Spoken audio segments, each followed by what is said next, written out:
네, 다음 발표로 넘어가도록 할게요. 다음 발표의 제목은 ICT 활용을 통한 방역 정책 효과성 제고입니다. KT의 오윤수 팀장님께서 발표해 주시도록 하겠습니다.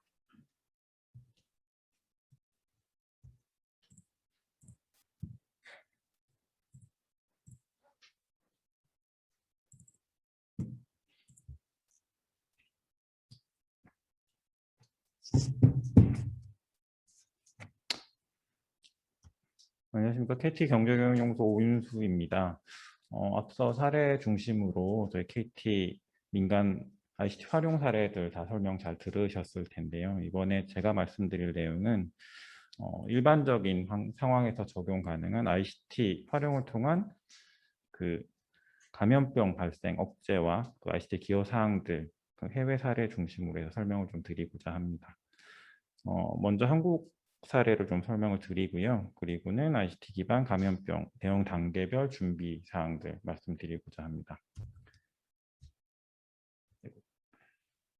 첫 번째 국가들 사례들 좀 보이실 텐데요. 이게 코로나 사태에 대응하는 전략이 국가마다 좀 차이가 있었습니다. 강력한 락다운을 하거나 봉쇄 조치를 취한 국가도 있었고요. 집단 면역을 기대하면서 적극적인 대응을 하지 않았던 국가들도 있었다고 합니다. 한국은 저 가운데 보시면은 뭐 3T 디지털 기반 대응으로 누적 확진율이 0.27로 상대적으로 적은 편인데요. 확진자를 조기에 찾아내고 격리해서 확산세를 낮추는 그런 전략을 세워서 성공한 대표적인 사례입니다. 잘 아시는 것처럼 스웨덴은 이제 자발적 협조 기반의 대응을 시도를 한 사례라고 알려져 있는데요. 이게 이제 한계에 부딪히면서 누적 확진율이 굉장히 높게 올라가는 10.5%까지 가는 그런 조금 좋지 못한 사례이고요. 미국이나 영국 등도 이게 연방과 뭐 지역 정부 간의 의견 격차들이 있어서 초기 대응에는 실패한 사례로 꼽히고 있습니다. 국가 간 차이가 있긴 한데 결국 초기에 대응하는 것이 방역 성공의 키였고요. 이를 위해서는 ICT 기반 대응 체제 사전 구축이 굉장히 중요하다고 할 수가 있겠습니다. 아마 대표적인 사례가 한국과 대만의 사례일 텐데요. 저희도 그 마스크 앱 같은 거 개발을 하고 공공 데이터를 민간에서 활용하는 그런 사례들을 잘 활용하면서 이제 방역 성과가 나타났었고요. 이는 이제 과거에 사스나 메르스를 겪으면서 대응 준비가 잘 되어 있었던 그런 환경에 기인했다고 할 수 있을 것 같습니다. 유럽이나 미주 국가들은 초기에 이제 대응을 잘 못하면서 감염병이 확산되고 다시 또 접촉자를 찾고 락다운을 하고 다시 재확산하는 좀 악순환 과정을 겪으면서 이게 타격이 더욱 커졌었는데요. 물론 뭐 최근에 백신 개발로 확산세가 감소가 확 두드러지고는 있는데 그래도 이미 너무 큰 대가를 치렀다는 아쉬움이 있습니다. 이거는 방역의 성과에 대해서 최근에 그 란셋에 기고가 된 논문인데요. 한글로 된 자료가 있어 좀 인용을 해봤습니다. 주요 국가들 지금 OECD 국가 37개국 분석 내용인데 한국이나 호주, 뉴질랜드 등 5개국은 이제 방역 정책이 잘 작동을 했다라는 내용이고요. 왼쪽 그래프를 보시면은 아래쪽에 빨간 거 파란 게 이제 겹쳐진 부분이 있는데 이게 이제 초기에 강력한 대응을 한 국가들은 자유가 크게 제한되는 듯 했었으나 초기 10주 정도 짧은 기간에 그쳤고 이게 실패한 국가들은 아직까지도 강한 방역 조치들이 필요하더라 이런 내용입니다. 그리고 경제 성장률의 회복 속도를 볼 때도 오히려 초기에 박멸 정책이라는 이름을 붙였는데요. 정책을 펼친 국가들은 지금은 거의 21년도 들어서는 회복 상태로 가고 있더라. 뭐 이런 결과가 있고 실제로 뭐 사망률 차이에서도 25배에 이르고 지금 오히려 파란 완화 정책을 폈던 천천히 갔던 국가들은 아직도 마이너스 성장을 하고 있는 이런 결과를 초래하고 있습니다.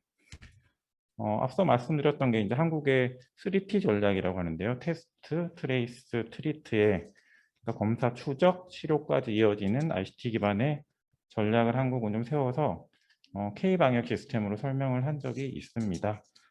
이게 시간을 단축시켜서 결국은 환자들을 빨리 격리를 하고 진단과 치료를 하겠다라는 게 궁극적인 목표이고요. 이 과정에서 한국은 한 72시간 이내로 요 전체적인 과정을 축소를 하겠다라는 목표를 세운 바가 있습니다. 다음 단계에서 조금 더 설명을 드리겠습니다. 첫 번째 테스트 진단 단계인데요. 뭐 잘 아시는 것처럼 드라이브 스루나 워크 스루 같은 창의적인 검사 방법을 한국이 이제 도입을 했다라고 알려져 있고요. 여기에는 뭐 신속한 PCR 진단이 가능한 장비들, 그리고 AI 기반 엑스레이 판독 장비 이런 것들을 솔루션으로 활용을 했다고 합니다. 그래서 이게 지금 보이시는 엑스레이 판독 서비스는 뭐 90% 이상의 정확도로 이거를 30초 안에 판별을 해낼 수 있는 정도의 솔루션이라고 합니다. 다음은 추적, 트레이스인데요. 이게 아마도 기존의 역학조사라고 불리는 확진자를 찾아서 동선이 어떻게 나왔고 이런 걸 다 찾아내는 그런 과정인데, 위치 정보나 카드 이력 등 빅데이터를 활용해서 이거를 자동화를 하였습니다. 그래서 기존에 한 하루 정도 걸리던 소요 시간을 10분 이내로 줄이는 그런 게 IT가 역할을 하고 있습니다. 다음 페이지 보시면은 저희가 한국에서 쓰는 솔루션들이 증상에 따라서 단계별로 좀 나눠지고 있는데요. 기본적으로는 자가격리 필요하신 분들은 안전보 앱을 쓰고 있고, 이 단계가 필요 없는 분들, 외국에서 들어오신 분들은 모바일로 자기 진단을 하고 뭐 다시 전화를 통해서 확인을 받는 이런 걸 쓰고 있고, 이것도 필요 없이 확진자 접촉은 했지만 자가격리도 필요 없는 분들은 이런 AI를 통한 케어콜 서비스를 통해서 이제 관리를 받는 이런 시스템도 쓰고 있습니다. 치료는 기본적으로 사실 치료 단계에서는 건강하고 젊은 사람들은 치료가 크게 필요 없는 상황들도 있을 수 있고, 병변이나 질병의 중증 여부에 따라서 의료전을 효율적으로 배분하는 이슈가 가장 큰 문제인데요. 한국에서는 이제 빅데이터를 활용한 환자 분류를 통해서 이런 문제를 해결하고 있습니다. 다음 페이지 보시면은 이게 신속한 추적 격리 효과에 대한 자료들과, 오른쪽이 한국은 이제 요 커브를 낮춰서 한정된 자원을 효과적으로 관리를 함으로써 의료 체계를 안정적으로 지속할 수 있도록 방역 정책을 효과성을 높이는데 ICT가 기여를 하고 있다는 자료입니다. 이거는 참고하시면 될 것 같고요. 사실 한국의 이러한 ICT 활용의 배경에는 그간의 감염병 대응에 대한 히스토리도 있긴 하지만, 그 메르스와 사스를 거치면서 체계적으로 법제도를 만들었다는데 그 효과가 있고 의미가 있다고 하겠습니다. 2003년도에 질병관리본부가 설립이 되었고요. 2009년도에는 메르스 이후에 새로운 법률을 만들었고, 2015년도는 이 법률을 개정하면서 ICT를 활용할 수 있는 기반들, 데이터를 활용할 수 있는 그런 제도를 갖추어 놓고 있습니다. 요거는 이제 코로나 이후에 코로나 3법이라고 알려져 있죠. 세 가지를 개정하면서 입원 격리 치료자들에 대한 조금 더 엄격한 관리, 그리고 외국인들을 입국 금지시킬 수 있는 정도의 강한 법률, 그리고 감염 감시책의 법적 근거를 마련한 3법을 만들어서 좀 체계적으로 대응하고 있는 상황입니다. 지금까지는 한국 사례를 주로 말씀을 드렸는데요. 지금 프레임워크가 조금 복잡해 보이긴 하실 텐데, 한국에서 3T 기반 전략으로 대응을 했던 사례는 사실은 초기 단계, 여기서 지금 두 번째, 세 번째 정도 단계 수준에서의 대응이고요. ICT가 감염병의 확산 단계에 따라서 디지털 역학 감시, 그리고 확진자 파악, 지역사회 전파, 공공소통, 임상 지원, 백신 치료 개발까지 전 과정에서 활용 가능하다라는 내용입니다. 첫 번째 내용 사례로 보시면은 이게 가장 중요하기도 하고 가장 우선시되는 부분인데요. 예측 탐지 관련된 내용입니다. 이게 보시는 그림이 블루닷이라는 회사의 사례인데요. 코로나를 가장 먼저 알린 인공지능 알고리즘 기반 스타트업입니다. 뉴스나 정부의 발표, 항공 여정 등을 분석해서 단서를 포착을 하고 이를 기반으로 이제 오른쪽 표처럼 어떤 도시가 좀 더 확산 가능성이 높다라는 위험도 분류를 해줍니다. 이걸 기반으로 이제 고객인 정부나 기업체에 실시간 모니터링 자료를 제공을 하는데요. 이 코로나의 경우에는 12월 30일 고객 알림을 보냈는데 이게 아마 WHO 공식 발표보다도 한 9일 정도 빠른 그런 성과가 있어서 여기 첫 번째 보면 태국, 대만 이런 데서 좀 활용을 했다고 합니다. 다음은 두 번째. 신속한 확진자 파악과 지역사회 전파 차단 사례로 한국의 공항 선별 검사 그리고 다음 페이지에 GPP가 대표적 사례라고 말씀드릴 수 있습니다. 공항 선별 검사는 이제 해외 출국 위한 검역의 전 과정 앱을 통해서 지원을 하는데요. 여기서 신속하게 선별 검사를 지원을 하고 도착 국가에서도 방문 기록을 관리, 감염 위험을 최소화할 수 있는 전체적인 과정을 지원하는 서비스입니다. KT에서는 세이프 투고 패스라고 하는데요. 인천공항 업무 협업 통해서 서비스를 제공하는 준비를 하고 있습니다. 다음 페이지가 이제 지역사회 전파 차단을 위한 솔루션인데요. 이게 KT가 먼저 개발을 했었던 사례이고 15년도에 디지털 추적하는 트레이싱 시스템을 개발해서 최근까지 역학조사의 핵심 데이터를 지원하는 정부 협력 체제를 구축하고 있습니다. 다음 페이지 보시면은 요게 락다운 시기에 일상생활을 가능하게 해주는 요게 코로나 이후에 새로운 주목받는 이슈들인데요. 원격 근무나 교육, 상거래 등 상거래 같은 것을 지원해서 일상생활을 유지할 수 있도록 ICT가 이 역할을 하고 있습니다.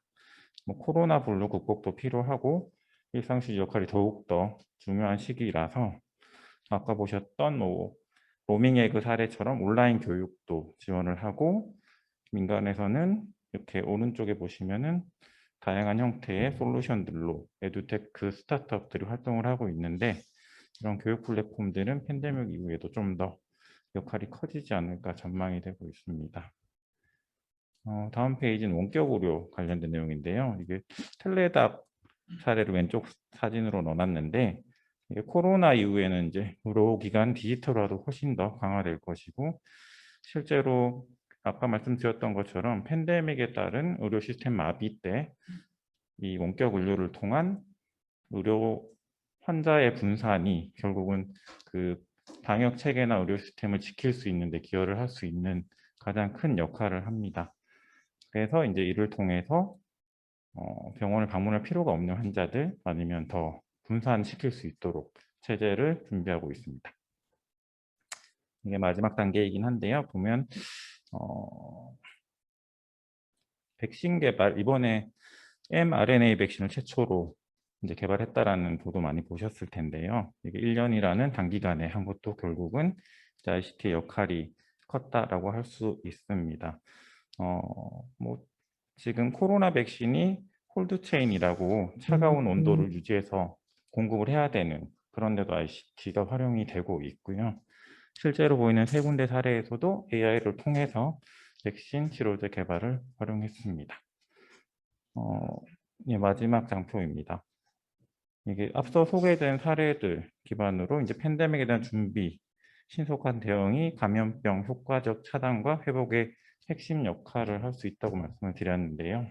여기서는 ICT 활용이 높아질 수 있도록 디지털 격차를 해소를 하고 새로운 감염병에 대응할 수 있는 협력 체계를 구축하는 것 그리고 이제 이를 위한 제도적 기반이 마련되어야 한다. 세 가지 준비 사항이 필요하다고 정리를 하였습니다. 네, 이상 발표를 마치겠습니다. 감사합니다. 네, 수고 많으셨습니다. 감염병 대응에 있어서 ICT가 하는 역할이 이렇게 크다는 것을 다시 한번 느끼게 되었습니다. 아주 다양한 사례를 소개시켜 주셨는데요. 제가 먼저 질문을 드리면 네. KT는 다른 통신사에 비해서 특히나 이런 테크놀로지에 더 관심이나 투자를 하고 있는 것 같아요. 그러한 특별한 이유가 있을까요? 네. 뭐 좀 전에 교수님 언급 잠깐 하시기도 하셨는데 국민기업의 역할, 뭐 아니면 사회적 책임 측면에서 회사에서 좀 고민을 하고 있는 부분이 크기는 하고요. 그리고 아까 보셨던 사례 중에 GPP 같은 것은 이제 정부랑 KT가 처음으로 같이 공동 개발을 했던 사례이기도 합니다. 이런 데이터의 분석이 필요하고 그 데이터를 기반으로 해서 이제 추적을 하는 시스템을 만들었었는데요. 지금은 이제 코로나 이후에는 3사, 통신 3사가 다 같이 참여하는 큰 프로젝트로 발전을 하고 있고 그런 측면에서는 이제 KT가 좀 더 선도적인 기업의 역할을 하고 있는 것으로 생각이 됩니다. 네. 좋은 사례 발표 감사드립니다. 혹시 마치기 전에 본 발표하고 관련되어서 질문 받도록 하겠습니다. 혹시 질문 있으실까요?